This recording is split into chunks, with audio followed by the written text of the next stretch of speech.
শোনেন, এই যে 5টা প্যাকেট দেখছেন, একটার মধ্যে 200 টাকা করে আছে। এই যে একটা খুলে দেখাই, ঠিক আছে? না দেখতে হবে কি আছে এর মধ্যে, কি আছে এর মধ্যে, কি আছে? ট্যাবলেট আছে।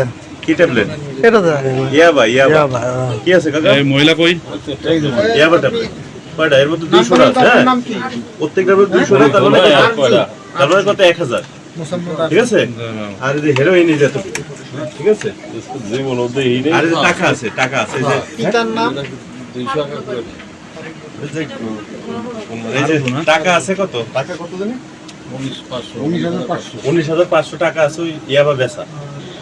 দর্শক, আপনারা দেখছেন যে ফরিদপুর শহরের গুহ লক্ষ্মীপুর এলাকায় যেটি লাশ কাটা বস্তি হিসেবে পরিচিত, এই বস্তিতে সেনাবাহিনী এবং পুলিশ সদস্যরা কিন্তু যৌথ অভিযান পরিচালনা করছেন এবং এই অভিযানে কিন্তু এখানে বিপুল পরিমাণ মাদক উদ্ধার করা হয়েছে এবং মাদক বিক্রির টাকাও কিন্তু উদ্ধার করা হয়েছে। দর্শক, আমরা দেখছি যে এই রেল বস্তি এলাকার যে মাদক সম্রাজ্ঞী হিসেবে পরিচিত ছিল শাহিদা বেগম, সেই শাহিদা বেগমের মেয়ের বাসায় কিন্তু এই অভিযান পরিচালনা করা হয়েছে এবং তার মেয়ে আরজু আক্তারকে পুলিশ এবং সেনাবাহিনীর যৌথ অভিযানে কিন্তু আটক করা হয়েছে এবং তার কাছ থেকে প্রায় 1000 পিস ইয়াবা এবং হেরোইন উদ্ধার করা হয়েছে। এছাড়া মাদক বিক্রির যে নগদ 15,000 টাকা ছিল, সেই নগদ 19,000 টাকা কিন্তু উদ্ধার করা হয়েছে। দর্শক, আমরা সেই উদ্ধার অভিযান কিন্তু দেখছি যে আজ রাত 9:30টার দিকে, অর্থাৎ রোববার রাত 9:30টার দিকে এই গুহলক্ষ্মীপুর এলাকার এই বাড়িটি কিন্তু ঘিরে রাখে সেনাবাহিনী।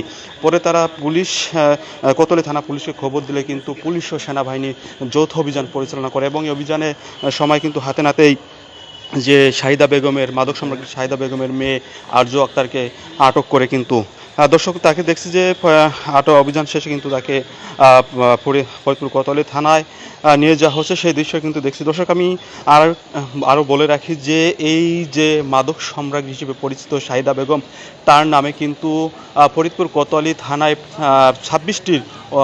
26টি মাদক মামলা রয়েছে এবং তিনি কিন্তু একাধিকবার পুলিশ এবং আইন শৃঙ্খলা বাহিনীর হাতে কিন্তু গ্রেপ্তার হয়েছেন, তারপর কিন্তু আইনের ফাঁক ফোকরে বিভিন্ন সময় বের হয়েছেন।